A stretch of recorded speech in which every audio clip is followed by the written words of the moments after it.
Bonjour tout le monde et bienvenue à un autre épisode de On en parle en chien. Ici Jessica Gagnon. Et moi, c'est Dominique Blais et aujourd'hui, on est vraiment contents. On a un invité avec nous, donc Nomas Physiothérapie pour animaux. Ouais. Donc, en fait, ton nom, c'est Chloé Dubuc?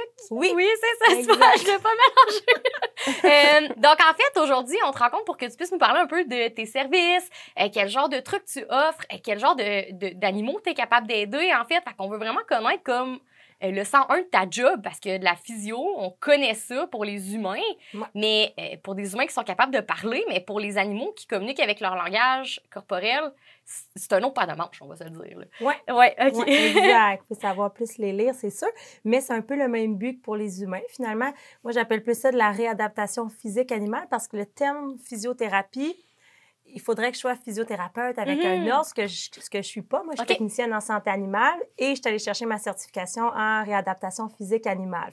Mais ça se rejoint quand même parce que c'est le but d'aider toute l'amplitude, la flexibilité des articulations, des muscles, des tissus mous environnants. Fait que pour que le chien soit plus mobile puis confortable de se déplacer, finalement.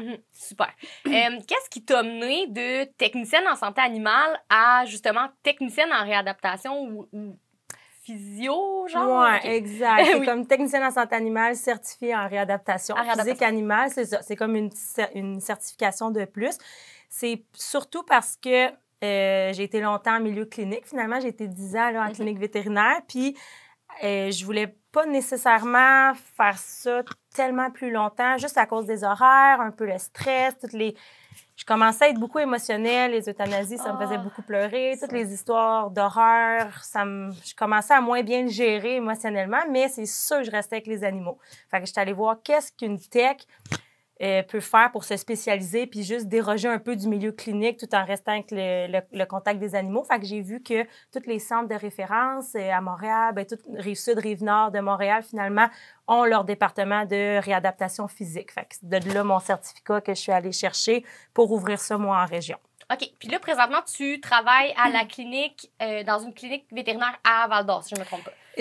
Là, ça fait 3 ans que j'ai ouvert Nomas, mais ça fait 1 an et demi que là, je me consacre à Nomas à temps plein. Fait que depuis 1 an et demi, j'ai pas mis les pieds en clinique. Ouais, c'est vraiment je suis comme plus technicienne en santé à la clinique, je fais que Nomas. T'es à les Étoiles du Nord, c'est ça? Oui, pendant 10 ans, j'ai été tech aux Étoiles du Nord, exact. Qui avant était S-du-B.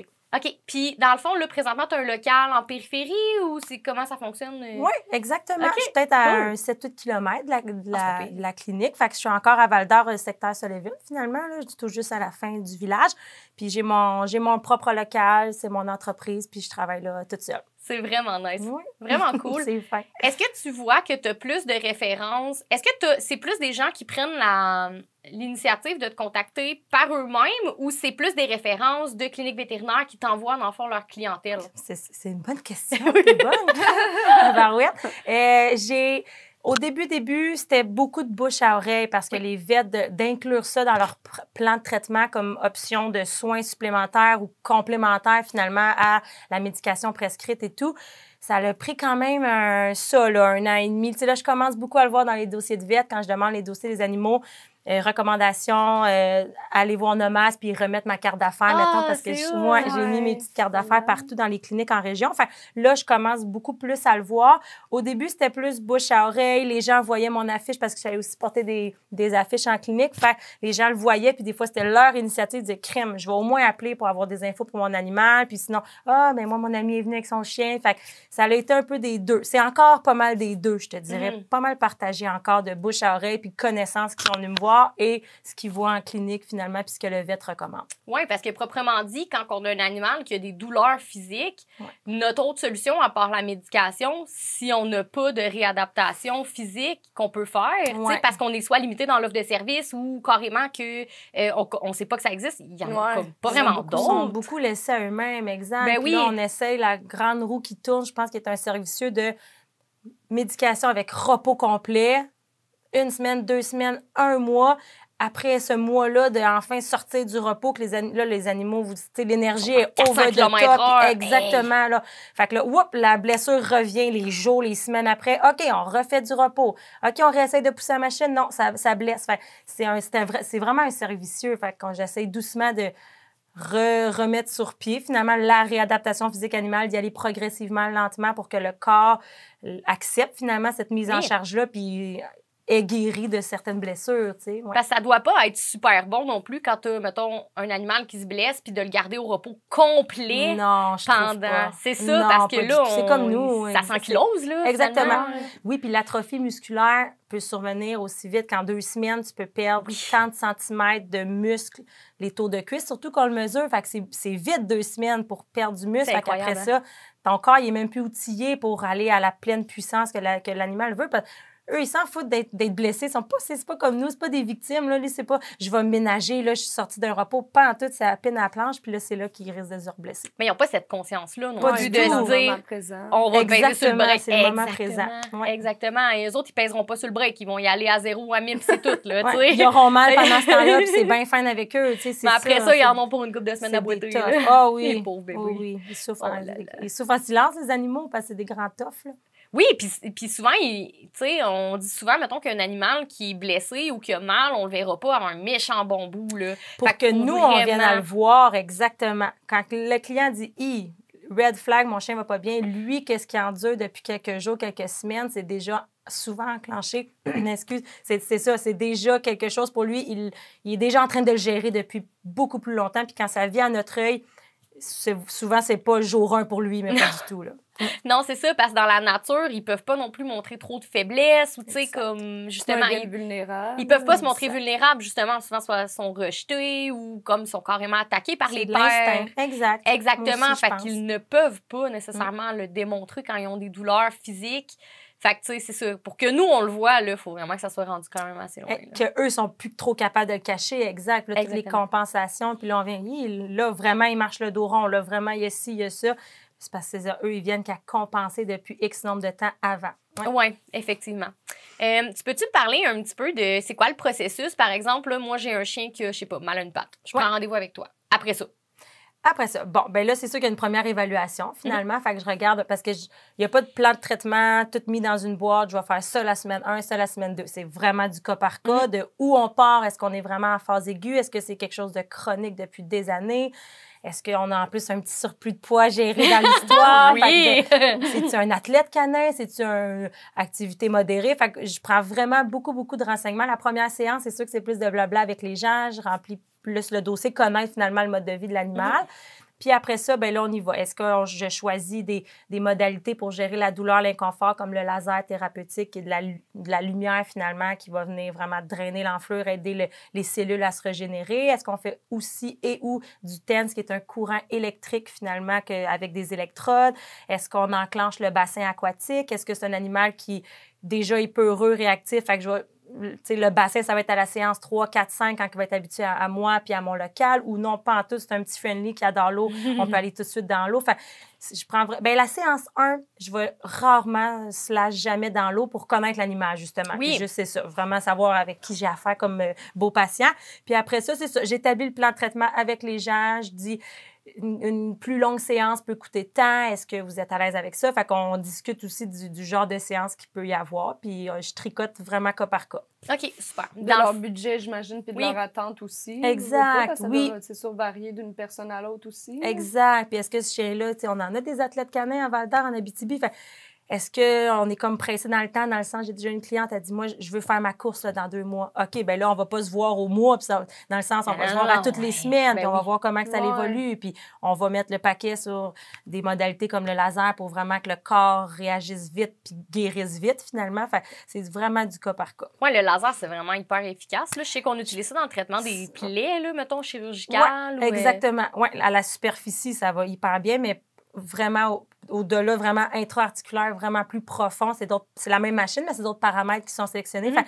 Moi, pour de vrai, s'il y a une chose à toutes les séances, c'est vraiment du laser. Parce que le TENS, est-ce que je suis en phase aiguë? Ça dépend le TENS quand je l'utilise. Le bassin, encore là, ça dépend, je suis rendue où dans ma progression de plan. Les exercices sont en douleur aiguë. J'attends aussi un petit peu pour les exercices, mais à tout coup, je pense, chaque plan de traitement a du laser parce que c'est tellement bénéfique. Oui, vraiment. Vraiment, ça aide vraiment beaucoup. Puis ça peut être vraiment intéressant aussi parce que, tu sais, j'imagine que tu dois utiliser vraiment en fait, offrir tes services pour vraiment, tu sais, autant certaines conditions par rapport à l'animal? Est-ce que aussi, j'imagine, tu dois faire du préventif beaucoup? Tu sais, Oui. les gens, souvent, j'imagine, ont souvent tendance peut-être à consulter vraiment qu'à titre curatif, mais tu sais, des fois, ça peut être C'est vraiment bien de en penser que, préventif. tu sais, justement, en conditions préventives, Ouais. que ce soit par rapport à des animaux vieillissants, que ce soit des animaux qui sont prédisposés peut-être à certaines conditions. Oui, j'en ai eu, puis de plus en plus, crime, les gens, on dirait que là, comme je vous dis, le bouche à oreille, moi, pour moi, ça me sert beaucoup. On dirait que ça se parle. Fait que là, hey, j'ai vu, tu sais, ça a tant fait du bien à un chien qui avait mal, mais moi, il n'y a rien. Est-ce que tu peux juste l'évaluer, mon animal? Parfait. Je regarde chaque articulation. Est-ce que l'amplitude est bonne? Est-ce que j'ai des limitations? Est-ce Les que j'ai. postures, Oui, exactement. Un beau dos plat ou un dos voûté. Est-ce que quand il s'assoit, il est tout croche, les genoux en ouverture, ou il est capable d'un beau sit square? Fait qu'il y a plein de choses que j'évalue. Puis j'en ai eu, mettons, là, des super jeunes, là, une belle berger allemande qui, elle s'en allait faire sa compé de saut dans l'eau. Là. Fait que les filles viennent me voir souvent quelques séances, une ou deux, quand vraiment son horaire d'été commence pour... Elle, on la challenge dans le bassin, elle va bien, elle n'en a pas de limitation. Fait qu'elle, on fait juste miser sur le cardiovasculaire, puis elle marche dans l'eau contre les jets thérapeutiques, elle amène beaucoup de courant, puis c'est ça, finalement, de résistance, excusez, pour marcher contre. Fait que là, on vient vraiment solliciter nos muscles. Puis j'en ai d'autres aussi, dernièrement, un petit teckel, juste parce que il y a le dos long, puis c'est un teckel. Il me dit, je veux juste que tu évalues son dos. Parfait, mais crée-moi, j'ai pas de red flag. Ou oui, ici, c'est tendu quand je parle. On va y faire une petite séance de laser parce que je peux pas trop pour de vrai, trop en faire du laser dans le sens. Bien, j'en ferai pas pour rien à chaque semaine, mais s'ils viennent me voir une fois de temps en temps, puis je trouve quand même que c'est beau, je peux quand même décider de faire au moins du laser parce que je l'ai devant moi, puis ça peut que soulager s'il y a des petites tensions quand même que je réussis pas à détecter. Oui, définitivement. Tu peux donner, j'imagine, des exercices à pratiquer à la Oui, maison pour justement tout à renforcer fait. certaines, que ce soit certains membres ou Exactement. augmenter la masse musculaire aussi, justement pour aider à prévenir d'éventuels... Mais oui, puis les gens sont contents. Tu sais, j'ai une feuille d'exercice que je peux leur remettre, puis je leur envoie par courriel. Puis tout ce qu'on fait, c'est mettons, moi, j'ai des cavaletti, tu sais, j'ai plus d'équipement. Mettons, là, ça, c'est, mettons, des cavaletti, c'est des obstacles à enjamber. Fait que moi, je me suis fait des cornes, une barre de bois. C'est facile à reproduire, mais des fois, je dis aux gens, mettez-vous par terre, puis vous, vos cuisses, vos mollets, c'est aussi pour bien plier la patte des obstacles. Fait que pas obligé de s'acheter rien, puis je leur dis comment ils pourraient le reproduire, cet exercice-là, à la maison, plus simplement, tu sais. Fait qu'il y a plein de choses qu'on se jase, ben oui. Fait que t'es capable de vraiment venir adapter autant à le faire dans ton local avec ton équipement spécialisé versus les gens qui sont capables de le reproduire à la maison. Exact. Fait que c'est accessible pour tout le monde. Exactement. Ah oui, moi, mon chien s'est blessé au camp cet été, puis j'étais allée dans les marches du camp, j'étais allée dans le lac, j'ai mis un 2x4 sur le quai pour qu'il monte sur une petite surface étroite dans le centre. Si on a un petit peu imaginatif, puis on comprend le but de l'exercice, puis quel muscle on veut cibler, parce que moi, je suis là pour ça, pour aider les gens à comprendre. Après ça, on peut manager avec ce qu'on a à la maison pour reproduire. Ben oui, je le crois. Ben oui, il faut être imaginatif, puis il faut être funky aussi, nécessairement avec la routine de son chien. Tu sais, comme dans l'épisode d'enrichissement canin, on parlait souvent de faire des exercices vraiment simples à la maison, genre pitcher une poignée de croquettes dans pelouse. Tu sais, même principe, comme avec, justement, renforcer certains muscles ou vraiment venir travailler des problématiques, tu sais, il faut savoir être un peu imaginatif puis être un peu allumé, tu sais. Oui, puis tu sais, des fois, dire, bon, après mon café, je vais en faire 5 minutes d'exercice. Oui. Ça, c'est dur à établir, mais moi, je dis aux gens, faites-les quand vous venez de votre marche, votre chien est déjà là avec vous, souvent, il nous reste des gâteries dans les poches. Là, demandez-lui assis, couche, donne la patte, recule, de marcher contre lui pour qu'il marche de reculons, marcher de côté. Je leur donne plein d'exercices, puis de l'intégrer après notre sortie avec notre animal, qui est déjà en plus tout content. Puis en plus, on a calmé de revenir de travailler après 10 heures, puis demander un focus en exercice, pauvre animal. Fait qu'après la marche, ça s'intègre bien, on y pense parce qu'on est déjà avec notre animal. Puis c'est un 5-6 minutes, on ne fait pas des exercices 30-40 minutes. Ils n'ont pas souvent la concentration, le focus nécessaire. Fait, mettons en 10-12 minutes, moi, c'est souvent ça, de toute manière, mon genre de warm-up pour après ça, finir la séance ou aller dans le bassin, finalement. Fait que, on fait toujours un petit échauffement.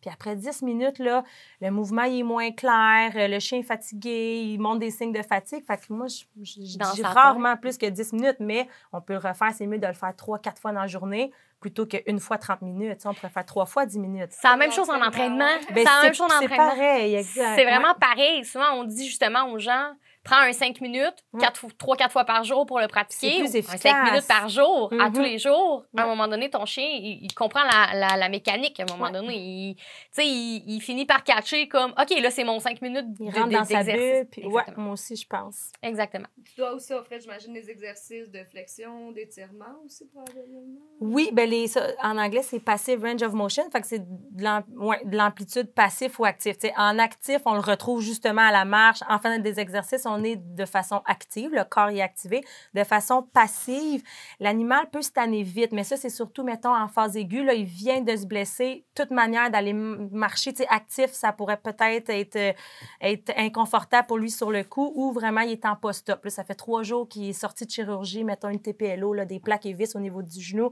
Bien là, je dis vraiment, là, oui, là, je le remonte, on plie, on déplie, on vient masser la cuisse, comment on fait de l'effleurage, un peu un genre de massage sans connaître des bases hyper profondes. Mais oui, les étirements passifs, je te dirais que c'est surtout une certaine phase, surtout au début. Souvent, après comme 2-3 semaines que les gens le font tous les jours, l'animal se tanne. Il y en a même qui commencent à grognasser après eux. C'est plus le fun ni pour le client ni pour le patient. Fait que je dis, parfait, on les arrête. Puis de toute manière, ce moment-là, sont rendus à pouvoir marcher bien plus que 3-4 minutes en laisse pour ses besoins. C'est, bien, vas-y, marcher 10-12. Puis à chaque semaine, augmente de 2-3 minutes. Fait que là, on rencontre ces mêmes mouvements-là en façon active. Puis là, tout le monde est content parce qu'il était tanné de se faire tapoter le chien, mettons. Ah ouais, ça arrive quand même vite, oui. Je me rends compte, oui, j'ai beau en donner plein, mais ils ont de la misère à la maison, puis souvent, ils sont pas super sécures, puis là, ils ont peur de faire mal. Fait, on les révise finalement en séance. Puis tu sais, si toi, t'aimes pas ça, puis le chien, ça le tanne, comme je te dis, on va aller plus en actif à la maison avec des exercices, j'aime mieux que vraiment plus passif, que moi, je peux évaluer bien au local. On va amener ça un peu dans le jeu. Exactement, oui. Comme un enfant. Oui, vraiment. Mais c'est facile, tu sais, pas dans le sens que c'est pas facile, genre j'enlève rien à ta job, mais dans le sens que c'est quand même facile de travailler à la maison parce que dans ton environnement, ton chien est à l'aise. Tu sais, c'est ça. Même plus à l'aise, exactement. Même des fois trop dans le sens, il fait jamais ça à la maison, mais mais oui, il faut juste se donner le temps exact de l'intégrer dans la routine, mais c'est comme tout, là, tout prend du temps, mais quand ça fait 2 semaines que tu le fais, que tu l'as rentré dans ta routine, là, ça va de soi. Comme je te dis, moi, après les marches, j'adore ça pour le petit moment exercice parce qu'on est là avec notre animal, avec nos gâteries d'un poche. Fait, ça se fait beaucoup plus tout seul que de se lever pour faire ça. Tu dois être quelqu'un qui travaille beaucoup en préventif avec tes propres chiens à la maison. Oui, vraiment. Un petit peu trop. Mon chum il est écœuré, je rapporte un nouveau supplément chaque semaine. Ils sont rendus avec 6 suppléments sur leur crue. Mais oui, dans le sens, nous, moi, je choisis, mais on est hyper actifs de toute manière comme famille. Fait qu'on, autant l'été, l'hiver, nos chiens bougent avec nous et viennent avec nous partout.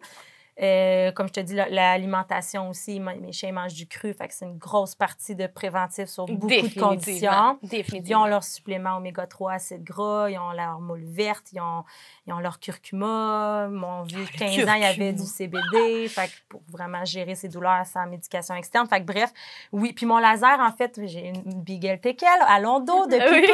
Fait qu'une fois par mois, j'apporte mon laser, il est portable, ça va super bien. Fait qu'une fois par mois, je traite le dos de ma fille pour être sûre parce qu'elle court avec nous beaucoup.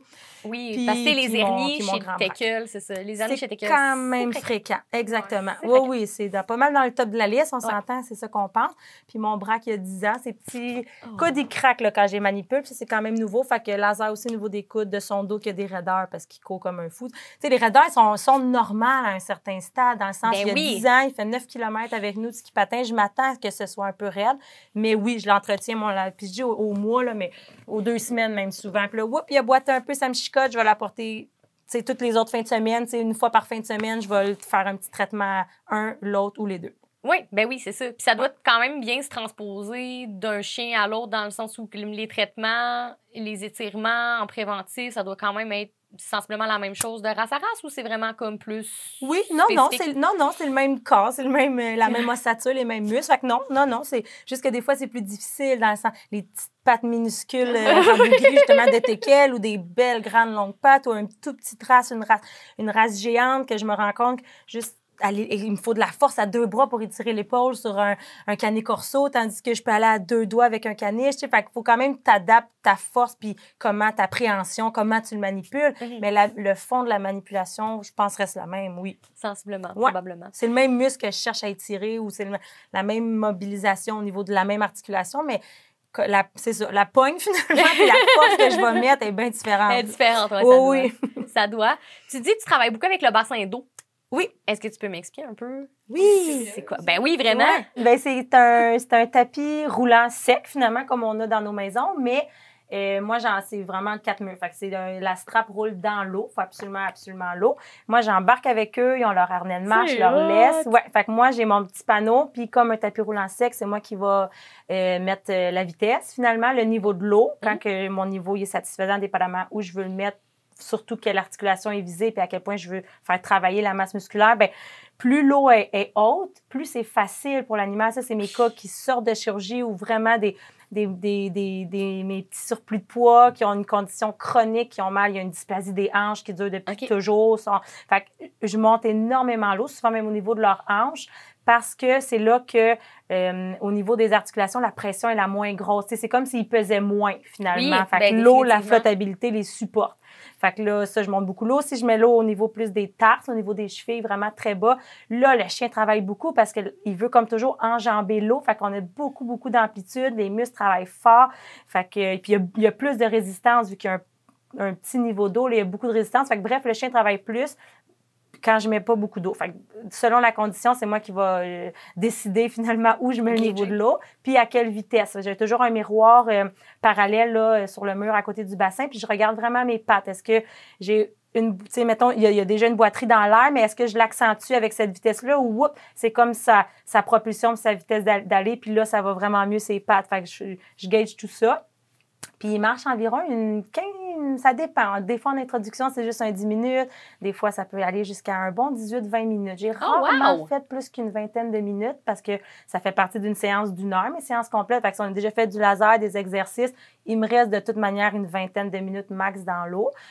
Fait que c'est pas mal ça le principe, mais il y a beaucoup de bienfaits au niveau articulaire, au niveau toute la circulation aussi est augmentée. Fait que ça fait un massage de tous mes muscles hyper tendus, ben ils sont tous traités en même temps avec l'eau, ce que je peux moins faire. Tu sais, j'ai bien beau faire des exercices ciblés, mais justement, je peux pas cibler tous les groupes musculaires. Puis avec le laser, je peux pas faire 8 sections de laser, c'est trop de traitement, c'est trop d'énergie en même temps. Est-ce que le corps finit par s'habituer au laser ou si tu seulement pour ça? Bien, s'habituer dans le sens, il devient de moins en moins efficace si je le fais plus. Genre? Non, pas du tout. Non, il devient pas moins efficace. C'est juste que, tu sais, si les cellules ont l'ATP, là, je rentre un peu d'interne, mais si ont leur énergie nécessaire pour se multiplier, quand bien même que je le fasse à chaque jour, c'est un peu de l'énergie perdue dans mon livre à moi, je pense. Fait que on y va pas trop souvent non plus pour tanner l'animal puis trop le faire. De toute manière, les gens ne reviendraient jamais me voir à tous les jours. Mais, tu sais, comme mettons des sorties de chirurgie là, sur la bédaine, mais ça, on pourrait le faire à tous les jours pendant un 7, 8, 10 jours, jusqu'à temps que la plaie soit belle. Mais mes chiens se sont déjà fait des plaies ouvertes, puis mon laser, je l'amenais tous les soirs. Fait, à tous les jours, je traitais sa plaie jusqu'à temps qu'elle soit satisfaisante. Puis quand on traite une plaie au laser, on a 50% du temps de gagner de guérison qui va être moindre. Fait que si ça va y prendre 2 semaines en temps normal, en 1 semaine, moi, ma plaie est fermée, elle est guérie, elle est belle avec le laser. Puis d'autres soins souvent, on la désinfecte et tout. On peut faire de l'hydrothérapie, mais fait que c'est ça. Fait que non, le corps s'habitue pas. Excuse, mais je demandais cette question. Le corps, il s'habitue pas, mais je veux pas le faire trop souvent pour rien. Non, puis en même temps, ça change rien. C'est ça. Puis dans les études, c'est peut-être ça dépend, là, mettons un 4, 6, 8 semaines que ça reste bénéfique finalement dans les tissus, dans les cellules, que les cellules finalement se multiplient plus vite. Fait que passer, mettons, un 2 mois, je dis que la séance d'avant ne peut pas comme être reboostée, tu sais, par mon autre séance, mais il y a des animaux que je vois juste 2 fois par année, puis sur le coup, ça va avoir fait du bien, mais que le corps continue vraiment sur sa belle lancée de produire de l'énergie, ça va s'estomper quand même. Fait que c'est pour ça que ça vaut toujours la peine de venir pas souvent, mais idéalement, pour surtout les douleurs chroniques puis un animal qui a mal, j'essaie de ne pas aller plus loin que 2 mois si le client est d'accord pour les revoir. Même c'est souvent au mois, en fait, mes clients réguliers, mettons. Qui ont... Comme un physio pour humain, dans exactement. le fond. Ben oui, c'est ça fait du bien sur le coup. Mais si tu y retournes pas, ça va revenir. Puis tu fais pas d'exercice entre-temps. Exact. Il y a des bonnes chances que ça revienne. Ça se réencule, oui, parce que eux, à la maison, ce qu'ils font, on travaille en équipe, là, ça a une énorme influence. Oui. Exact. Mais c'est pas 100% de ce que toi, tu peux faire en étant spécialiste, avec les outils nécessaires, en ayant... Tu sais, c'est quand même important de faire un suivi avec ton spécialiste dans le sens que c'est comme nous, mettons, les intervenants en comportement canin. Si j'y vais juste une fois pour te montrer comment gérer une réactivité, il y a des bonnes chances qu'au bout d'1 mois, tu sois stagné dans ton entraînement. Oui. Tu peux pas progresser, c'est plus difficile. de progresser si tu as juste une rencontre pour t'expliquer la base de la patente. T'sais. Oui, puis ça Fait que vient des clients c'est pour ça que réguliers. Exactement. T'sais, moi, je les connais tellement. Je suis sûre, là, 2 mois, mettons, je passe son psoas ou au niveau... Il n'avait pas cette tension-là qui me regarde puis qui serait dit. Puis, tandis que quand je les connais pas, je me le note, OK, à suivre, peut-être un peu tendu. Je sais pas s'il réagissait parce qu'il est tanné ou, je me le note des... Mais lui, mettons, je le vois tous les mois depuis 1 an. Là, je sais que là, c'est inconfortable. Je le connais, ce patient-là. Fait que c'est sûr qu'en étant régulier, Oui. ça me facilite aussi. Je viens vraiment qu'à connaître leurs réponses. Puis je trouve que c'est sûr, c'est un peu plus efficace, mon approche, parce que ça, je le sais que c'est pas normal chez lui. Tandis que sur un autre, ça veut pas dire qu'il a mal parce qu'il se crisse. Il est peut-être tanné que Il je aime le peut-être touche. juste pas les manipulations. Il est peut-être tanné. Oui. Exactement. Il y en a qui sont Exactement. tannés pour vrai, là. Fait que j'essaie Ouais, de évidemment, j'essaie les de plus lire. bougons, là, qui Ben aiment oui, pas, ben se faire manipuler par n'importe qui. Et Ça dès peut qu'il y en arriver. a, dès que tu touches une patte, ils peuvent grognasser, tu sais. Fait que je sais pas si c'est lié à la douleur ou le fait que ça ne tente pas de faire toucher les pattes, ils ont le droit aussi, tu sais. Oui, c'est ça. Souvent, la manipulation des pattes s'associe soit au c'est- vétérinaire oui. ou à la coupe de griffes, là. Fait que, tu sais, Ou c'est ils ont ça. juste pas été trop manipulés aux pattes. Fait que c'est ça, oui, c'est un sujet critique, là, leurs belles pattes. Là. Il y en a qui détestent, là, ouais. Il y en a qui aiment pas ça pantoute, Exact. effectivement. Nous, on parle de chiens, mais tu sais, je pense que tu traites aussi d'autres animaux aussi. Ouais, des chats, t'es fine de le mentionner. Ben, en fait, c'est ça, c'est les petits animaux. Fait que chat, chien. T'es-tu déjà arrivé de traiter d'autres animaux que chat, chien? Ben oui, si on peut la nommer, de la petite fermette du mieux-être. C'est sûr que ma belle Amélie, elle me réserve des surprises. Elle m'a déjà amené une chèvre. Oh! Elle m'a c'est un hot! mouton. Il me semble que j'ai traité la patte d'un petit mouton. Ça se traite de la même façon, dans le fond? C'est les Ben, mêmes groupes artistiques? Oui, moi, mais c'est ça. Mes cours d'animaux de ferme sont loin en technique. Ça fait comme un bon C'est clair, 14-15 ans. Fait que j'ai dit à Amélia, moi, je le traite comme si c'était un grand chien, finalement. Puis, tu sais, je pense que oui, c'est sensiblement la même chose. Ça n'a pas les mêmes noms, par exemple. Eux, c'est des genoux, même les cartes. Bref, ça n'a pas les mêmes noms, mais c'est plus expérimental. Puis, Amélia est au courant. Mais j'ai une cliente ici qui m'avait apporté une petite lapine. Oh! Puis, c'était sur son épaule. Elle a vraiment une belle grosse boiterie, puis je pouvais pas extensionner l'épaule. Fait que j'ai traité comme si c'était un petit minou son épaule. Puis Crème, elle était contente. Là. J'ai demandé après, puis plusieurs jours après, elle allait mieux. Je pense qu'elle est venue me voir 2 fois pour sa lapine, puis je l'ai plus revue. C'est Fait cool. que c'est ça. Mais en général, 98% du temps, c'est chat-chien. Puis même dans ce 98-là de chien, c'est plus que 90. Et là, j'ai un minou régulier sur 150 patients chiens. Là. Puis, y a-tu des chats qui vont dans le bassin? Je pense que j'en ai Oui, vu un. oui. Ben, Ça 2, peut 3. être assez impressionnant, Ils ça. étaient vraiment hot, là. Vraiment sur leur strap centré, focus. Puis eux, ils mangent pas de gâterie comme les chiens. Les chiens, Ouais. c'est facile. Souvent, Oui. des petits glutons avec mon foie séché, je les ferais marcher sur les mains, là, dans le sens. Les minous, moi, ils m'impressionnent. Ils sont vraiment hot. Ils n'ont pas toute peur de l'eau comme on pense. Fait, c'est sûr que s'il y a un problème cardiaque, moi, c'est la première chose que je regarde pour le bassin. Il faut pas qu'il y ait des problèmes cardiaques. Là. Exact. Pauvre chat! La patte va mieux, mais... Mais non, Ça va mieux, mais il est mort. il y en a qui en ont, puis ils étaient bons, eux, qui sont allés dedans, en fait, parce que eux, que j'avais un doute ou trop réactif, craintif, je les ai même pas essayés. Fait que ouais. j'en ai 3, je pense, qui en ont fait de façon... Il y a un qui s'était fait vraiment l'ablation de la tête fémorale. Il n'y a comme plus d'articulation de la hanche, ou en tout cas. Seigneur. Il a enlevé un bout d'os, puis lui c'est tout le muscle là, qui retient finalement son fémur en place. Fait qu'il faut qu'il y ait du muscle. Elle, après son post-op, son post-opératoire, il a dû marcher un bon 3-4 fois dans le bassin, des bons 10-12 minutes en ligne non-stop. Aïe, là. aïe. Ouais, ils sont bons. C'est Elle avait un genre de vraiment nice. de petite patente, là, un genre de La petit cible? tube. Non, mais Ah, non. c'était un tube comme qu'il pouvait Ah, lécher ok. puis les Ah, récompenser. des genres de... Je pensais une ouais, cible je sais de quoi tu Fait que ça, on parles. le mettait devant lui. Là, moi, je mettais un petit spaghetti en arrière, là, une nouille spaghetti Ouais. comme dans la piscine pour que quand c'est faux à côte, il sache qu'il faut qu'il continue à marcher parce que je vais pas y pousser. Fait que là, il marchait encadré avec ses spaghettis, il allait licher Ils un petit peu. chiolaient-tu? Ils font des... Ouais, Ah. miaou, ils se retournent, ils ont des dessins de manga avec des gros yeux, mais c'est bientôt fini, Coco, que je leur dis. Puis ça va bien. C'est ça. Oh, C'est bon. Oh, Petit loulou. c'est trop chou. Ça t'es-tu déjà arrivé d'avoir, mettons, et puis tu sais, en clinique vétérinaire, ça arrive quand même souvent, justement, tu parlais comme d'un genre d'épuisement justement d'empathie, t'es comme, tu files comme moyen, mettons, à cause que justement, tu vois beaucoup de choses qui sont difficiles. Ouais, je cherchais le mot poli.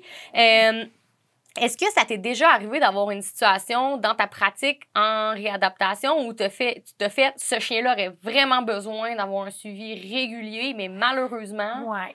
Ouais. Oui, mais je rencontre pas ce sentiment-là que j'avais en clinique.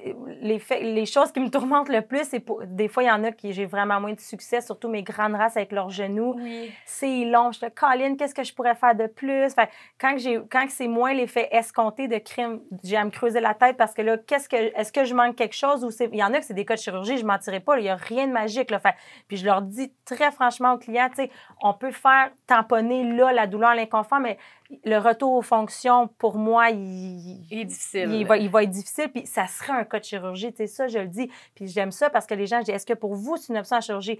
Ils me disent, non, Chloé, moi, je n'irai pas en chirurgie. Bon, ben parfait. Alors, là, je travaille vraiment dans la transparente de je fais ce que je peux, mais je ne sais pas, le retour aux fonctions, il va avoir l'air de quoi. Puis ça ne sera pas un chien qui va faire du rollerblade, du vélo, puis OK, parfait, moi, une marche en laisse, 15 minutes en ville.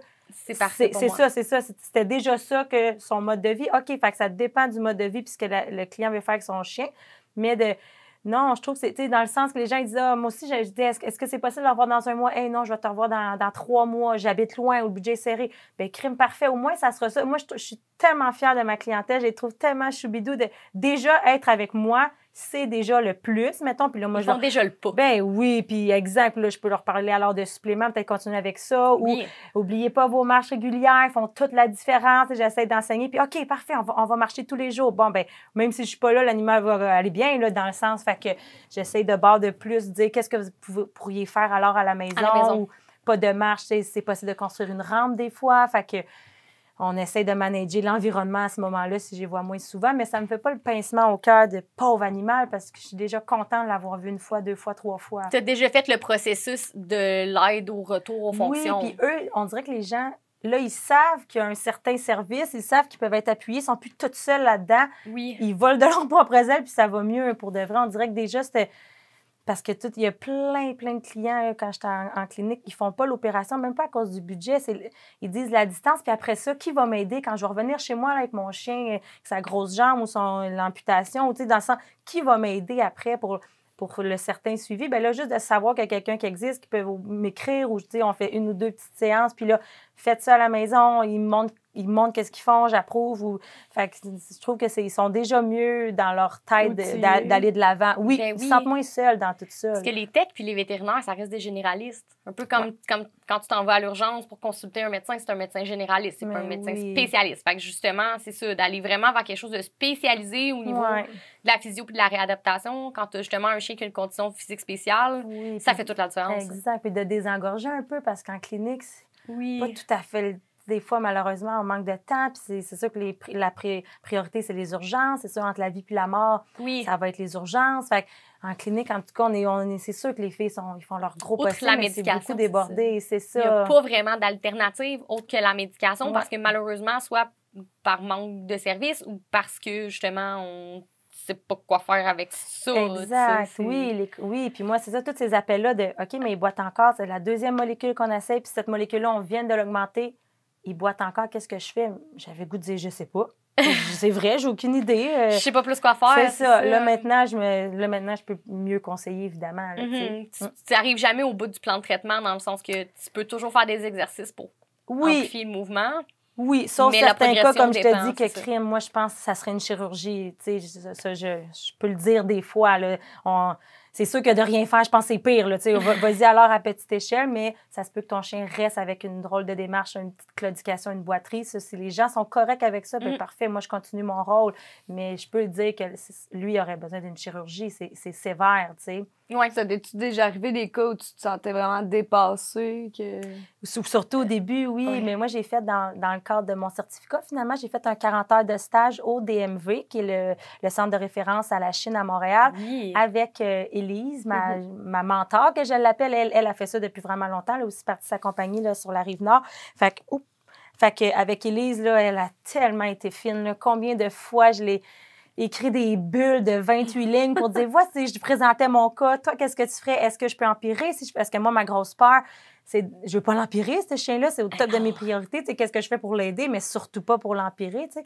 Donc là, j'ai compris que des fois, c'est peu de rien faire, fait que je vais juste très, très tranquillement. J'ai écrit presque plus parce que je pense que je suis capable de au moins avoir ma propre idée. Après 3 ans, c'est sûr. Oui, mais elle, au début, la première année et demie, là, au moins, là, j'en ai Elle m'a vraiment outillée. Puis je fais de la formation continue constamment aussi. Je suis sur 3 sites là, par mois. Là, c'est tout en anglais, c'est tout des États-Unis ou en Europe. Mais ma formation continue, dans mes temps libres, j'en fais constamment pour certaines manies. Bon, comment qu'on étire ça? Comment que je peux bien voir est-ce qu'il y a mal à l'épaule ou au muscle de l'épaule, à l'articulation ou au muscle environnant. Fait qu'il y a différentes techniques, manipulations. Fait que ça, je les ai toutes vues dans mes formations que je fais moi à distance, là. Sans toujours, parce que sinon, je lui écrirais toujours. Là, au début, je lui aurais écrit pour chaque cas, là, ça marche pas. Là. J'étais comme toute seule, là, j'écrivais pas. J'appelais pas en clinique, là, parce que justement, les filles sont débordées, puis personne ne pouvait m'outiller sauf moi. Là, fait qu'elle m'a aidée, puis j'ai fait ma formation religieusement continue. Oui, c'est ça. Puis tu dois relire quand même, c'est ça, souvent tes notes, retourner J'ai plein de livres, oui, je regarde mes livres, oui, c'est sûr, exact. C'est vraiment nice. Ouais. Ça me passionne bien, Ren. Puis des fois, est-ce que ça t'arrive déjà, tu vois le chien, ou en tout cas l'animal, de savoir tout de suite, exemple, si ça vient plus d'un groupe, tu sais, tout ce qui est au niveau musculaire, au niveau des nerfs, au niveau vraiment, tu sais, même peut-être comme neurologique ou orthopédique, Est-ce que c'est vraiment l'articulation de la patte ou ça l'émerge du dos? Donc, ben oui. Mais en fait, ça, c'est avec toute l'histoire. C'est pour ça que la première séance est plus longue. C'est avec toutes mes questions puis l'histoire que le client me dit. Je peux plus cibler. Après ça, j'essaie avec la palpation. Tu sais, mettons, vraiment, il y a une boiterie, mais au niveau des genoux, de la hanche, c'est hyper flexible. L'extension, la flexion est complète, est confo. Le chien ronfle presque quand j'y fais. Je palpe son psoas, puis il est en spasticité. Il est ferme, une belle musculature ferme sans être contracté. Puis là, j'arrive dans le dos, puis il plie les petits genoux, il s'affaisse. Ça doit émerger plus du système nerveux central, finalement, et non l'articulation en cause.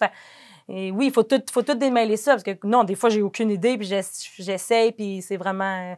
il faut que c'est ça. C'est mon rôle de démêler ça, de où ça vient, cet inconfort-là. Puis, ben, je sais pas si t'as une machine de ça, mais il me semble que j'ai déjà vu ça passer, mais je sais pas le nom là, par cœur. Peut-être que toi, tu vas le savoir, tu vas pouvoir nous le dire.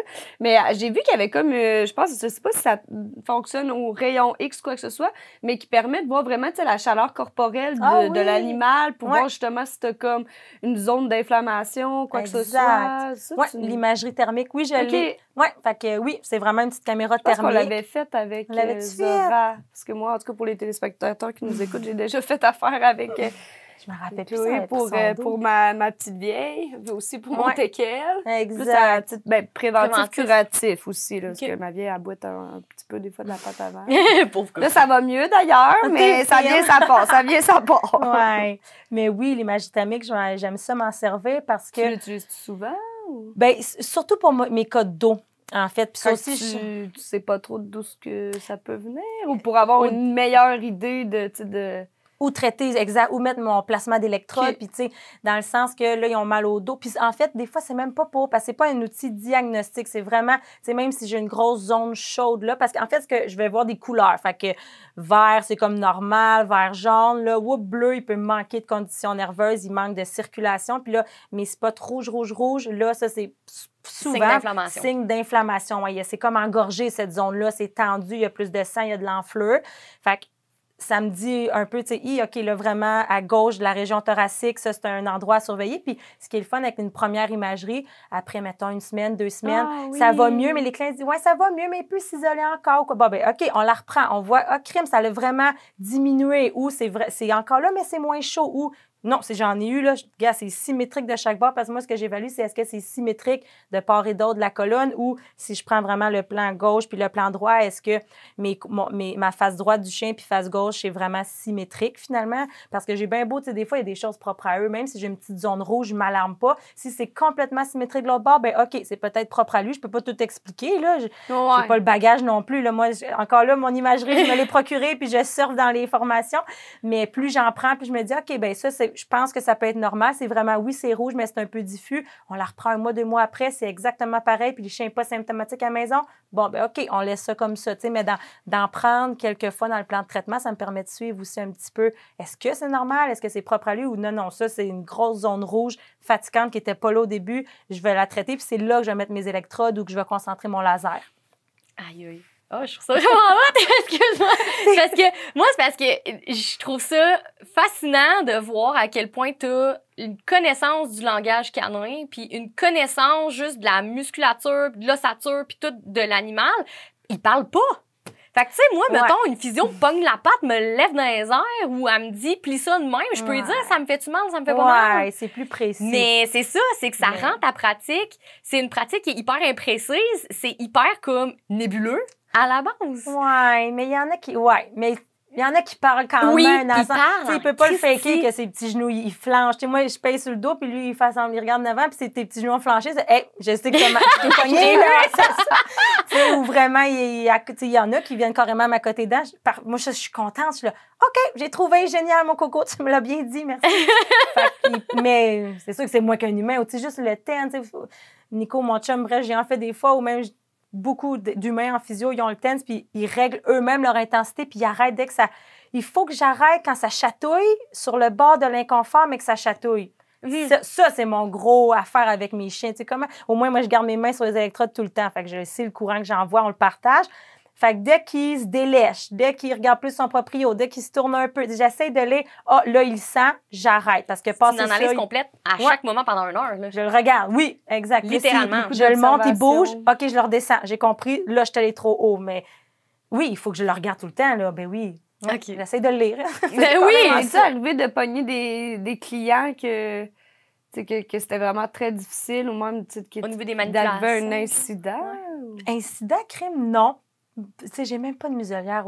J'en ai une petite cocotte. Elle m'aurait mordu, elle m'aurait mangé, mais les clients, ils restent toujours avec moi. Ils sont tellement fins. Fait elle, c'est la seule. On avait mis une serviette sur sa tête, juste pour la calmer, qu'elle me voit pas. Je traitais une épaule en plus.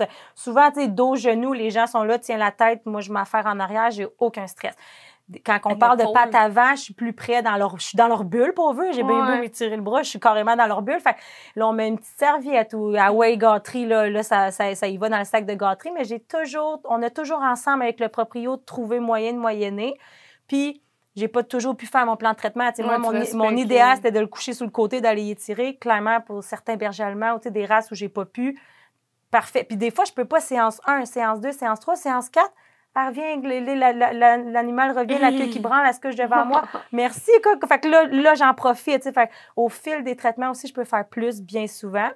Puis il y en a que jamais. J'ai vu pendant des mois. Puis elle ou lui, là, ce patient-là, quand j'approchais, il était sénère, bien parfait, je vais juste traiter à distance au laser. Puis les gens, ils savent, j'ai pas trouvé, c'est moins précis, j'y vais un peu essai-erreur, dis-moi comment ça va les prochains jours après le traitement. Oui, puis ils savent parce que je peux pas le manipuler carrément, l'animal. Fait que les gens sont là, parfait. Ils sont déjà contents que j'essaie quelque chose, souvent, tu sais. Tu as un background en naturopathie aussi. Moi, j'aimerais vraiment ça qu'on en parle un petit peu. Tu sais, tu parlais tantôt de l'importance d'une bonne hygiène de vie pour le chien. Oui. Aussi important que pour l'humain? Oui, tout à fait. C'est quoi une hygiène de vie 101, mettons? Donne-moi, c'est quoi ton idéal d'hygiène de vie pour un chien? Parfait, mon Dieu Seigneur. Ça commence par l'alimentation, vraiment. C'est sûr, je sais qu'il y a plein de controverses. Mais moi, dans le sens, un régime à plus de 70-80 % de protéines, c'est extrêmement important, essentiel pour que le corps fonctionne bien. Fait que c'est sûr que le cru rencontre tous ces critères-là. Définitivement. Puis je viens justement avec tous mes autres suppléments et tout selon les besoins. Mais fait que c'est ça. Fait que c'est vraiment l'alimentation. C'est de l'activité pas juste physique, de la stimulation, je vais dire ça comme ça, quotidienne. Parce que oui, il y a l'activité physique, mais tout ce qui est après ça, de faire la mastication, juste trouver des choses. Moi, je cache à mon grand bras son jouet dans la maison. On joue à cache-cache avec sa balle, ses jouets. Il adore ça. Je fais ça 10 minutes, ça va se coucher, là. Tandis que j'aurais pu faire du vélo 1 heure, tu sais. Fait que, bref, stimuler notre animal. Puis, quand c'est possible aussi, tu sais, le soir et tout, quand ils sont plus au repos, ben je dis souvent aux gens, parce qu'ils disent, ouais, mais si je le touche, il y a mal. Oui, ben vas-y, alors peut-être un peu plus doux, mais de savoir ce que notre animal est confort et non, des flatter, des manipuler, ben tu vas le savoir que crime, ça fait 4 soirs là, que j'ai flatte au niveau de son dos, il ne réagit pas. Le 5e soir, il te regarde. OK, bien là, au moins, plus on touche nos animaux, finalement, plus on connaît leur réaction. Puis quand tu trouves un sweet spot comme ça qui a mal, c'est pas d'arrêter, c'est de bord, OK, bien retourne avec de l'effleurage. Tu sais, je veux dire, si tu as trouvé le bon endroit, vas-y, mais plus doucement, puis peut-être plus régulier. Fait que c'est ça. C'est vraiment l'hygiène de vie, c'est ça. Ça passe par l'alimentation, par les stimulations autant physiques que mentales, émotionnelles aussi, je trouve. Là, on veut que notre chien soit bien dans sa tête. Puis après ça, ben, de juste bien connaître ses réactions. Oui, c'est ça. Mais de sortir son chien ailleurs que dans les quatre murs, de faire respirer un air autre que l'air qu'il y a entre quatre murs. Sortir dans la cour, là, c'est pas une marche. C'est pas, dans la cour, ça compte pas comme... Ça, on le dit tout le temps. Là. Il y a bien beau être 25 minutes dans ta cour. Oui, c'est parfait. Il a senti. Il y a rien des de odeurs stimulant. qu'il connaît. Exact. C'est sa maison. C'est mieux que peut-être pour ses poumons, le grand air. Puis oui, les bruits, les odeurs, c'est mieux d'être dehors, je crois, mais ça devrait pas compter comme dans ton... Ta activité, dépense, merci, exactement, ta dépense quotidienne. Oui, définitivement. Puis aussi, j'imagine, il doit y avoir tout ce qui est les marches. Hein. Souvent, les gens ont tendance à vraiment sous-estimer le pouvoir des marches, pour autant au niveau de la rééducation qu'au niveau juste... oui, mais tu sais, au niveau vraiment plus juste de la rééducation, je pense. Oui, au niveau, la répétition de mouvement. Oui, exactement. Juste pour tenir son animal en forme. Tu sais, je pense à Montequel qui a un long dos. Tu sais, souvent, les gens, des fois... Tu sais, on entend souvent, genre, pas de marche, pas de saut, tu sais, faire attention. Mais oui, tu sais, tout ce qui est comme, je pense, à répétition, évidemment, c'est à éviter. Mais tu sais, je pense que si on veut, comme, justement, que nos chiens aient une bonne masse musculaire pour être capables, justement, de supporter leur... varier les surfaces. Oui, c'est ça. Varier Je pense que c'est important de... varier les terrains. Les terrains. Varier... Ajouter la marche, ça passe aussi, vraiment, tu sais, je pense, par... Ouais. Ben, à la base, là, les amener nager.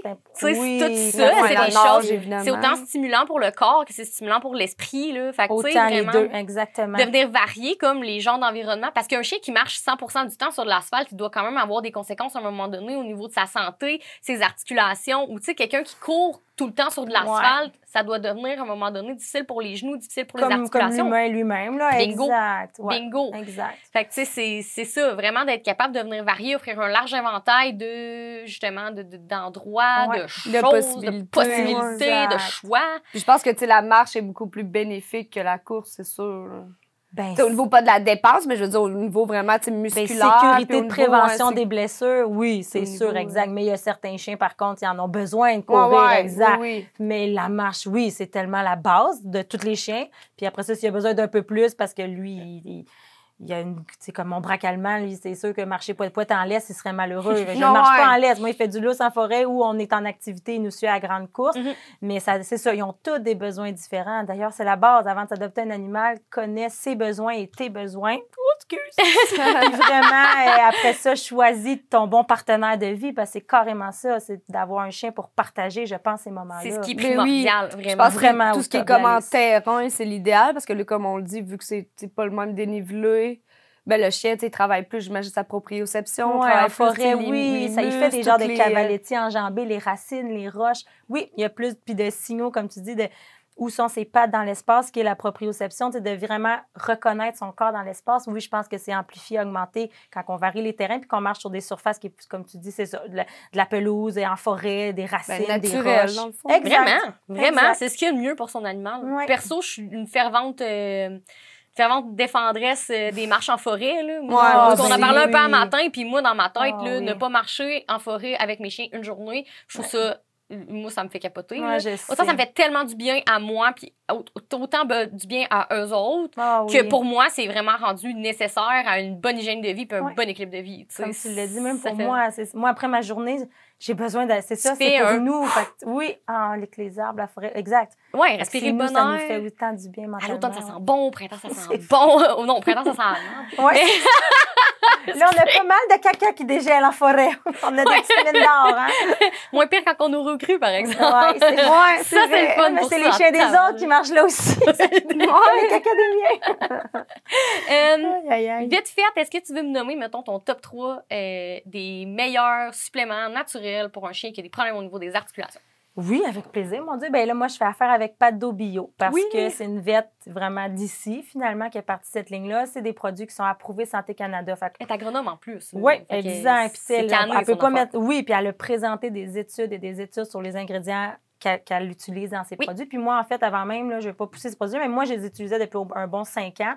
Puis elle m'a approché, est-ce que tu pourrais être un point, finalement, pour vendre ces produits-là? Fait que j'ai dit avec plaisir. C'est sûr que les oméga 3, eux, ils ont de l'huile de loup marin.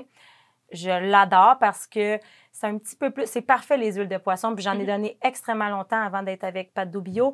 Mais les huiles de poisson, ils ont 2 sortes d'acides gras, tandis que loup marin en a 3 sortes. Un troisième, finalement, qui n'est pas négligeable parce qu'il y a de l'absorption des 2 premiers. Puis de carnivore à carnivore, finalement, un chien carnivore puis un phoque. Le loup marin, c'est un phoque. C'est mieux absorbé. Le corps l'assimile beaucoup mieux, finalement. Fait que l'huile de loup marin, strictement. Puis l'huile, là, en passant, c'est parce que c'est pour tout, c'est la santé, c'est la mémoire, autant un chiot en apprentissage. Et moi, j'en ai donné en prévention à mon chiot. Après ça, adulte, je l'arrête juste pas parce que je vais le donner de toute manière aussi vieillissant, mais c'est la santé du cerveau, c'est la santé des yeux. Oui, le poil. Tu sais, le poil est super beau, c'est le premier qu'on dit, mais pour moi, il est au bas de la liste parce que bien, c'est un bel effet que ça va bien à l'intérieur quand tu as un aussi beau poil lustré que tu ne perds pas, mais au-delà du poil, là, ouais. En animalerie, les gens qui sont comme « Hey, mon chien perd vraiment beaucoup de poils », commence par de l'oméga 3. Commence par une bonne nourriture, déjà à la base. Parce que tout ton système digestif a un impact sur le reste de ton chien. Puis après ça, vas-y pour une huile d'une bonne source, là. Genre, exactement. Des bons acides gras. Fait que ça. Puis après ça, la poudre de moule verte, c'est strictement aux articulations. Puis la moule verte, c'est un des seuls, parce que oui, il y a de la glucose, de la chondroïtine, de la greffe du diable. Il y en a plein qui si ça fait bien à votre chien, tant mieux, on continue, mais des fois, on a moins les résultats escomptés, puis ça ne vient pas jouer sur extra-articulaire, fait que le taux, finalement, de l'articulation que intra-articulaire. La moule verte joue sur ces 2 facteurs-là, fait qu'il est vraiment très complet pour l'articulation. Puis le troisième que moi j'ai, c'est sûr, bien là, ils ont sorti là, leur collagène. Là, je ne parlerai pas, je ne le tiens pas, je ne le connais pas tout à fait encore, mais c'est sûr que le collagène en ferait partie. Mais le curcuma, qui est une molécule complètement naturelle, aussi anti-inflammatoire, elle a fait ses preuves avec le curcuma. Il y a énormément de bienfaits. Puis c'est sûr que je me suis fait déjà posé la question. Peut-être que je peux vite le dire. Parce qu'il y a des gens qui disent, est-ce que je peux prendre mon curcuma de mon armoire alors puis saupoudrer? Non, parce que, il faudrait mettre un chapeau, une quantité astronomique. Ça goûterait plus bon, l'animal le prendrait pas. On mangerait plus. Puis non. Puis Pat Bio, c'est vraiment enrobé. C'est avec du gras. On le voit pas, mais chaque poudre, chaque petite particule est dans du gras, ce qui fait que le corps l'absorbe. Directement. C'est ça. Fait que ta poudre parce que pour vrai, puis même moi, je me suis renseignée avant d'avoir Pat Bio. J'ai dit, je vais mettre du curcuma, moi aussi. Puis moi, j'en mets dans toutes mes recettes. Moi, j'en gobe du curcuma, mais les chiens, ça ne pas absorber pareil. Puis il faudrait en mettre trop. Fait un, ils ne mangeraient plus. Puis 2, c'est ça, la quantité nécessaire pour être efficace, ça n'aurait pas de sens. C'est vraiment un concentré d'eux, là. Oui, le curcuplex, là, qui est du curcuma, moi, mes chiens ont ces 3-là. Puis quand je vous dis, mon petit vieux de 15 ans, il y en avait beaucoup plus, là, comme je suis dans le naturel. Fait qu'il y avait du gingembre, du ginseng. Ma petite fille, quand elle vomit, j'ai toutes mes autres plantes médicinales en teinture, en huile, un petit peu d'huile essentielle. Fait j'ai plein d'autres choses dans ma pharmacie là, que ça serait long, mais ça, c'est mes 3 que moi, en tout cas, au local, j'ai puis que je fais vraiment confiance. Il y a Thrive aussi, là, la marque Thrive que les clients m'apportent. Je lis parfait, crème. Lui aussi, je pense que c'est un autre super bien aimé. Ça doit faire attention. Faut, j'imagine, faire attention parce que, tu sais, il y a tellement de marques puis de produits que maintenant, on se perd à travers ça. Puis j'imagine, comme dans n'importe quoi, mais quand il y a le saut, mettons, les petites lettres de cheap, mal faites. Oui, puis quand Santé Canada, il est pas. Ben, il y en a des. Si c'est ça, moi, j'essaie de voir, je dis leur dis souvent, est-ce que je peux voir vraiment votre peau? S'il y a le petit saut Santé Canada, donc il y a eu des études qui ne peuvent pas écrire déjà là, d'emblée, n'importe quoi sur l'étiquette, c'est très rassurant. Définitivement. Oui. Définitivement. Puis les produits Pat Bio, c'est un produit qui est québécois aussi. Oui. Fait que c'est tout le temps le fun d'encourager local du Québec, là, définitivement. Thrive, c'est une belle compagnie, mais c'est produit aux États-Unis. Pas aux États-Unis, en Ontario, excusez. OK, j'aurais même pas su, moi. Excusez. Mais ça, c'est à Smithville, en Ontario. Bref, c'est pas important, mais... Ça, moi, je tiens pas, mais je sais qu'il y en a beaucoup. C'est la deuxième grosse marque, je pense, que je me fais parler, puis ça m'a de l'air bien parfait. Mais moi, ce que j'aime de Pat Bio, c'est que je l'utilise pour mes chiens depuis X nombre d'années. Tu vois une différence. C'est ça, exact. Tu vois vraiment une différence. Ouais. Peux-tu m'expliquer l'importance d'une bonne flore intestinale pour le chien? Oui, le microbiote. Le microbiote. Bon, c'est sûr que toutes les bonnes bactéries au niveau du système digestif, finalement, ils vont vraiment, ensuite de ça, ils travaillent ensemble. Le système digestif et le système immunitaire, finalement, vont de pair. Fait que quand on a des bonnes bactéries, un système digestif qui travaille bien, qui élimine bien et qui absorbe bien aussi, le système immunitaire, lui, s'en trouve vraiment amplifié aussi. Fait que c'est de là un autre produit naturel qu'on aime, puis que j'ai pas parlé parce qu'il est moins articulation, mais tout ce qui est probiotique, c'est extrêmement important. Puis avec juste donner des probiotiques, ça peut régler beaucoup de problèmes de digestion ou même d'otite au niveau des oreilles. Vraiment. Il y a plein de Ça règle les problèmes de levure. peau. Oui, Ouais. les pododermatites qui se lèchent les pieds, de donner des... Fait que c'est ça, c'est à quel point, finalement, d'avoir des bonnes bactéries qui prennent le dessus dans notre corps affecte plein d'autres systèmes, finalement, chez l'animal. Définitivement. Qui font des beaux effets. Justement, la microbiote, c'est la base de tout. C'est Moi la aussi, je base pense. de vraiment tout le reste. Tu veux que ton chien soit en santé en général, Oui. ben ça te prend des bonnes pré- et probiotiques. Puis ce qui est important de savoir, puis ce pourquoi tu prônes et je prône l'alimentation crue aussi, c'est que dans les croquettes, quand on les cuit, les pré-probiotiques, malheureusement, ils perdent beaucoup d'efficacité. Fait que, tu sais, même beau dire, on les met après, ça perd énormément d'efficacité. Ouais. Avec l'oxydation et tout, même ton huile de poisson. C'est ça, je veux dire, les acides gras sont au top aussi. Puis, tu sais, une croquette, c'est quoi? C'est peut-être 40 de sucre, 30 de protéines. Exactement. Quand le chien, on connaît qu'il en a besoin de 70 à 80 c'est peu dans les croquettes. C'est vraiment pour que tout son corps, ses organes fonctionnent bien puis qu'ils ne réagissent pas. Puis il y a beaucoup qui sont intolérants au sucre, on s'en rend pas compte, mais les intolérances au sucre, c'est elle de Padobio qui disait ça. Elle, dans son bureau de consultation, tous les problèmes de peau puis digestifs, quand elle fait le changement de moins de sucre, enfin, que malheureusement dans les croquettes, même les bonnes croquettes, wow, le changement, là, elle fait, avant de prescrire ou faire quoi que ce soit, elle change pour l'alimentation, puis après ça, elle voit les effets, puis là, elle va aller faire autre chose. Ouais. Moi, ça me fait tellement de sens. Ça tombe sous le sens. Vraiment. Puis, tu sais, c'est sûr, c'est un investissement de nourrir ton chien au cru, à la nourriture crue. Si tu prends un cru qui est déjà prébalancé en parce que aussi, il faut faire attention de la provenance. Ouais, exact. C'est pas juste de donner du cru, je suis d'accord, là. Non, le tu peux pas juste donner des bonnes foie marques de veau comme à des mauvaises l'épicerie. ici. Exactement. Pas ton steak haché du frigo, mais tu sais, c'est ça. Non, parce que ça prend des abats, ça prend des os, ça prend un cuit, pourcentage de gras. Et tu peux choisir pour du cuit lentement, du cuit, du cru. Tu peux, tu sais, il y a un paquet de choses, mettons. Du cru cuit, j'ai jamais... Ah oui, du cru cuit, ouais, ça existe. Il y a cuit, il y a Big Country, là. Non, il y a Big Country Rock qui fait du... ça s'appelle Cookhouse, là. C'est comme... C'est gently cooked, fait que légèrement cuit. Puis si t'es mal à l'aise avec probablement la propagation de bactéries, si c'est quelque chose qui te fait peur, personnellement, tu peux juste passer dans ça dans le poêle, donne ça de même. Fait que, tu sais, ou les chiens qui sont plus réticents, mettons, à manger de la nourriture crue, genre les chiens plus vieillissants ou qui ont des mauvaises dents. Il y en a, c'est vrai, qui... On fait ça dans le poêle, on donne ça. Fait que, tu sais, des fois, ça donne justement un petit coup de main au niveau de la pétence, mais ouais, du cru cuit. Ça l'existe. Mais je pense qu'il faut la bonne mention parce qu'il n'y a pas tout. Je pense pas que mon cru que moi j'ai, ça serait une bonne idée. En tout cas, je me suis fait vraiment dire de ne pas le cuire. Fait qu'il faut faire attention. Je pense qu'il faudrait juste être sûr qu'il y a la mention qu'on peut le gently cook. Définitivement, oui, c'est ça. Tu sais, lire les étiquettes, c'est comme la base de la patente. Oui, juste de te renseigner où tu l'achètes. Moi, je le prends à la clinique. Tout est une question, je pense, aussi de diversité, là, dans le sens Définitivement. De la protéine, tu veux dire? Ou... Ben, en général, de tout, de ce que tu donnes à ton chien. Là, je pense que j'en avais déjà parlé dans les anciens épisodes. Ouais, mais, un peu. Exemple, moi, ma mère, ben, là, c'est pas pour prôner ça, là, mais dans le temps, c'est sûr qu'on était moins peut-être aux aguets de ça. On connaissait pas ça. Moins connaissance de cause, mais tu sais, mes chiens, ils mangeaient des croquettes, de la no-name, ce qu'il y avait de plus cheap, sauf que, tu sais, ils étaient toujours à l'extérieur, ils marchaient beaucoup, ils étaient toujours en liberté. Je comprends. Oui, je comprends que tu ils mangeaient tous nos restants de table. Fait que, tu sais, oui, au niveau de la nourriture, c'était vraiment, non, on se le cachera pas, là, de la grosse merde. C'était juste de plein de glucides. Ouais, c'est ça. Mais comme ils pouvaient aller, ils pouvaient chasser les petits souris, ils étaient chasseurs, fait qu'ils chassaient beaucoup. Ils pouvaient compenser avec justement la nourriture de table, ils allaient tout chercher ce qui manquait ailleurs. Fait que je pense que dans n'importe quoi, c'est vraiment important de diversifier aussi.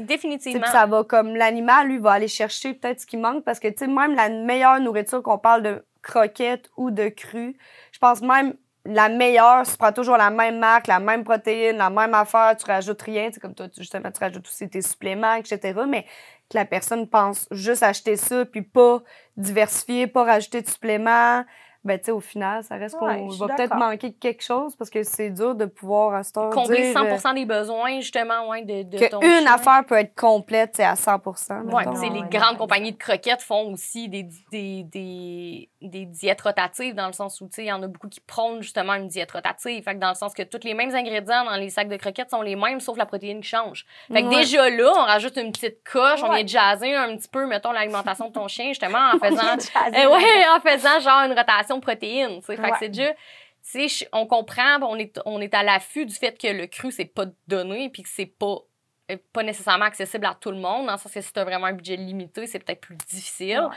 Mais en même une gestion temps... aussi, là, dans le sens que, même si tu as un super de bon cru, tu peux pas laisser ça sur le comptoir pendant... C'est un chien de 10 ans. Ouais, souvent, on a des congés à une part. belle gestion. C'est un chien de 10 ans qui a jamais mangé de cru de sa vie puis qui mange des croquettes no-name depuis le début de sa vie. Si je l'ai pas au cru, ça va finir en pancréatite. C'est ça. Ben, dans le sens, quand tu as une formule gagnante, comme tu dis, c'est pas juste l'alimentation, je comprends, moi, il est quand même important, mais si tu as un chien hyper actif, c'est ça, lui, il est toujours dehors, puis il fait sa trotte, puis il va bien. On change pas non plus une formule gagnante. Quelqu'un vient de voir, ton chien va super bien, je vais pas pousser le cru. Ben non, ça va bien, ben d'abord, reste comme ça, mais si il y a déjà un surplus de poids ou déjà, il se gratte souvent, il y a plein de molécules qui viennent combler des... Souvent, c'est ça. On parle avant tout de l'alimentation en premier, mais après ça, je comprends que si ça va bien, on change pas tout non plus à l'envers le mode de vie de l'animal. Ouais. Mais je sais pas si tu as lu le livre. En tout cas, moi, c'est mon livre préféré de tous les temps, The Forever Dog. Oui. Non, tu l'as lu? Lui avec la cape, là. Non. Seigneur, t'as pas lu ça. OK, il faut vraiment tu lis ça. The Forever Dog, c'est Dr. Karen Baker qui a fait, dans le fond, ce livre-là. Puis elle parle de comment rallonger la durée de vie de ton chien de façon naturelle. Je l'ai vu passer. Sa couche. Puis dans le livre, il propose, si tu veux continuer à nourrir ton chien aux kibbles, aux croquettes, de façon régulière, puis que c'est la méthode d'alimentation qui te convient, à la base, rajoute de l'eau. Fait que déjà ça permet de venir humidifier la croquette, de venir rajouter un peu d'hydratation dans le corps de ton chien parce que ton chien manque cruellement d'hydratation. La nourriture crue, quand tu nourris au cru versus quand tu nourris aux croquettes, ton chien, on le voit vraiment qu'il boit moins d'eau. Eh oui, c'est la... oui, moi aussi, j'avais pu remplir le bol le soir. Là, quand j'ai des chiens de pension à la maison, mettons, puis que je mets un bol d'eau, ben chez nous, mettons, le bol d'eau, il dure une journée ou deux, mais genre, ça dure même pas 2 heures avec des chiens qui sont nourris aux croquettes. Fait que je vois vraiment la différence. Puis, deuxième truc qu'elle donne, c'est de remplacer 10% de la portion de croquettes de ton chien par des aliments frais.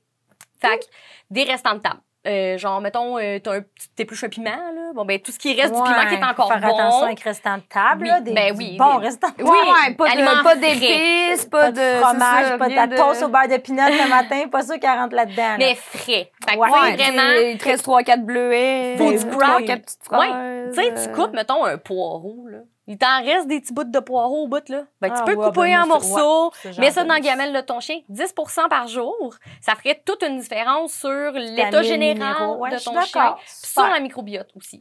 Fait que, tu sais, en tout cas, bref, ça, c'est un truc parmi tant d'autres, mais vraiment juste rajouter de l'eau, tu sais, éliminer 10% de la ration quotidienne de ton chien, puis de la changer pour des aliments frais, ça ferait vraiment toute la différence. Puis même chose aussi pour les chiens qui sont en surplus de poids, parce que tu coupes 10% de ration de croquettes pour des affaires qui font pas grossir au final. Exact. Fait que tu sais, c'est important, c'est sûr, de prendre des légumes et des fruits qui sont pas trop hyper sucrés. Genre par exemple tes bananes, prends-les pas jaunes, prends-les verte. Parce que pour le chien, c'est trop de sucre dans une banane jaune, mettons, parce que là, nous, on l'aime on l'aime quand elle est jaune parce qu'elle est vraiment sucrée, mais eux, ils n'ont pas nécessairement besoin de cette ration de sucre-là. Fait que, bref. Ça va être intéressant. Oui, mais je te recommande fortement. D'accord. Je vais prendre la recommandation. Ouais, juste au niveau de l'alimentation, on aurait pu faire un podcast complet là-dessus. On aurait pu tellement parler, mais en tout cas, on a juste survolé, mais c'était vraiment intéressant pour moi. Oui, avant qu'on termine là-dessus, y avait-tu autre chose qu'on n'avait pas discuté que tu aimerais ajouter? Non, crème, quelque chose bonne question. Moi, je pense qu'on a fait vraiment on a fait tout le tour de ce qu'on voulait. Oui, vraiment. Fait, comment on te trouve sur Facebook? Oui, exactement. Fait que Nomas Physiothérapie Animale. Pas mal juste là, en fait. Hein? Mais sur mon site, sur ma page Facebook, il va y avoir mon numéro, mon adresse et tout. Fait que il y en a qui m'écrivent directement, d'autres qui m'envoient un courriel. Tout est bon. Fait que, mais oui, ça part de vidéos aussi de j'essaie, parce que les gens se demandent qu'est-ce qu'on fait quand on vient en séance. Exact. Fait que j'essaie de, puis quelles conditions aussi on peut traiter. OK, crème, mon chien, mais mon chien aussi, il peut avoir ça. Fait que je présente beaucoup, en fait, je nomme toujours l'animal, c'est pourquoi il vient me voir, puis là, je mets un petit court vidéo de 30 secondes. Fait que oui, j'essaie de présenter pas mal tous mes cas, en fait. C'est vraiment nice. Merci d'avoir été avec nous. Vraiment. Vous êtes fine. C'est pas la pression. Merci à toi. Fait qu'on a bien hâte de vous revoir pour un prochain épisode de On en parle en chien. Merci d'avoir été à l'écoute. À bientôt.